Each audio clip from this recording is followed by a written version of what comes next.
এখানে আমি আর অল্প দই দিয়ে দিলাম। সোনা, আগেও দই দিয়েছি। এই যে তুমি কি লেগ পিস খাবে? ওরে বাবা রে, তুমি কি লেগ পিস খাবে? রান্না কে করবে আজকে? কে করবে রান্না? তাই তুমি রান্না করতে পারো না আবার? তা আমার থেকে শিখানো তুমি। মামাম কেমনে করে দেখো, মামাম কেমনে করে। এই যে মামাম এরকম করে চিকেনটাকে দই দিয়ে তেল দিয়ে, ঠিক আছে ঠিক আছে,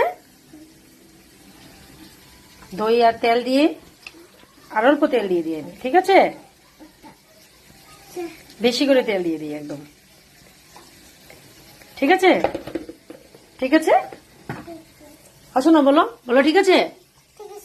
ওরে বাবারে, তো চলো আমি রান্না করে নিই, ঠিক আছে। পাগল।